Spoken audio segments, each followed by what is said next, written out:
Hey, everybody, welcome back to the Self Care Savage podcast. This is episode 65 and actually part two of the 7-part series. Therapy is on a trail, not on a couch. So, this is exclusively on YouTube and it's sponsored by You Can Outdoors across all social platforms, as well as the book, Friendly Reminders, which there's a link in the description. So, if you want to check it out, that would be awesome. So, let's just kind of get right into this. Everybody, all right. Welcome back to Therapies on a Trail, Not a Couch. I'm your host, Scott Tatum.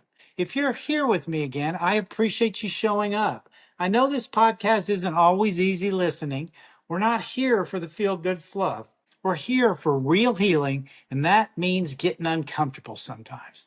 But let me tell you, if you stick with this, if you really do the work we talk about here, you're going to start feeling different, better, lighter, clearer, and stronger. Today's episode is one of the most important ones. It's not exciting, it's not dramatic, but it's what I believe makes or breaks most people's healing journey. We're talking about regulation, about learning how to calm yourself physically, emotionally, and mentally so that you can actually do the work to heal. Because here's the truth, you can't process anything when your nervous system is stuck in panic mode. So let's break all of it down a little bit. Let me explain it in plain terms. Say you're trying to have a tough conversation with someone.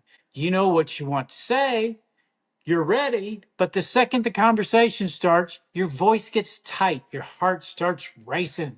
You forget what you're going to say. That's not weakness. That's not you being bad at conflict.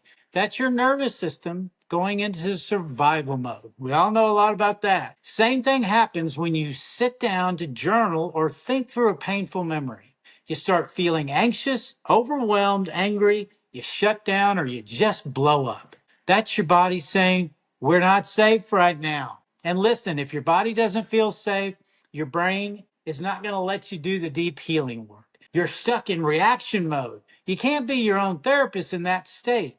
You're too busy trying not to lose your mind. This used to happen to me all the time. Still does happen to me sometimes. I'd go out with the best intentions. I'd bring my journal to a quiet spot in the woods, ready to go deep in some old pain. I thought I could just think my way through it.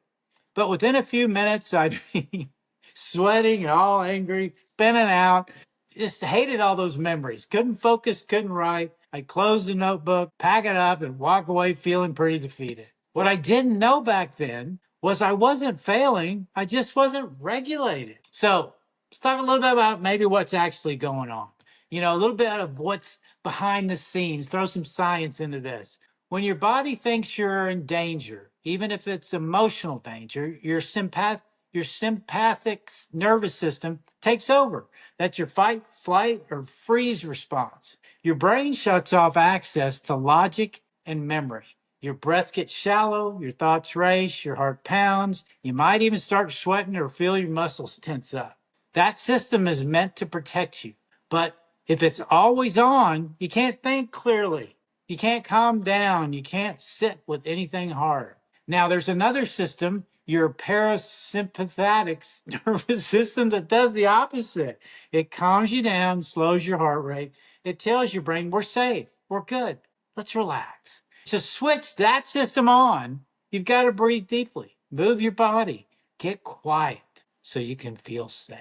That's regulation. Hopefully you're getting that. That's what we're learning about today. So outdoors and hiking, this is exactly why hiking changed my life, why hiking saved my life. When I'm out on trail, I'm moving, I'm breathing deeper. My brain isn't being hit with noise and notifications and pressure. The wind hits my face, I hear birds or just the sound of my footsteps. My chest loosens up, my mind slows down. Again, that's regulation.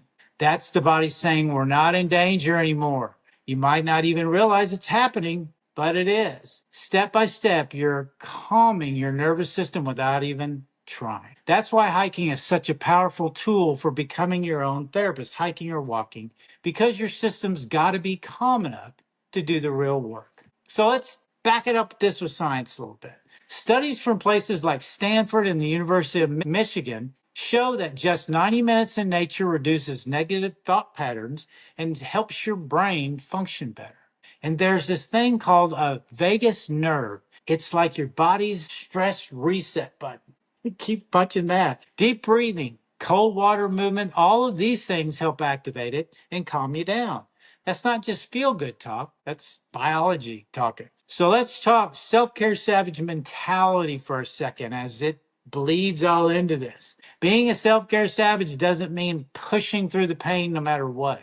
It means knowing when to hit pause, knowing when to breathe, knowing how to keep yourself steady so you don't break down every time life gets loud or hard.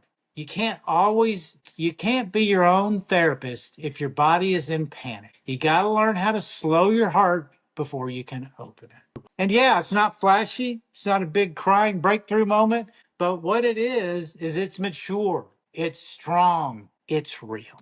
Let me give you some simple tools I use to regulate. These are things I do almost every day. Box breathing.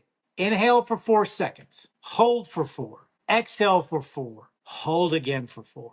Do that a few times and your brain and body will shift. Navy SEALs use this to stay calm under pressure, and it works. Cold water reset. Splash cold water on your face or dip your hands in a stream if you're outside. It flips your nervous system fast. 5, 4, 3, 2, 1, grounding. Say it out loud. 5 things you see, 4 things you can touch, 3 things you can hear, 2 things you can smell, 1 thing you can taste. It brings you back into your body and out of your spiral. Quiet walking. Walk without a podcast. No music, just you and the trail. Let the silence do its thing. All right, so let's reflect on all this for a second. So if you're someone who always feels like you're spinning, if you keep trying to heal but nothing's sticking, if you feel like you're stuck in a loop or constantly overwhelmed, let me tell you, it's not that you're doing it wrong. You probably just haven't learned to regulate yet, which is what we're learning today. Here's your trail work this week. Next time you feel anxious or stuck, don't try to solve it. Just ask, is my body calm right now? If the answer is no, then let's do some breathing. Walk, step outside, put your hand on your chest. Say, I have got you. I have got you. Then and only then, go deal with what's going on. So yeah, this episode wasn't some massive deep dive into your trauma. It was about building the ground you stand on before you even go there. Because a regulated body makes a safe space for healing. And a self-care savage knows regulate first, heal second. You're not weak for needing to calm down. You're wise for learning. Next time, we're going to talk about trauma, what it really is, what it does to you, and how to start unpacking it without drowning in it. But until then, walk slow, breathe deep, calm your system, and keep becoming your own therapist. That's what we're here for. All right, talk to you guys next week. Subscribe if this is your first time here. I love everybody.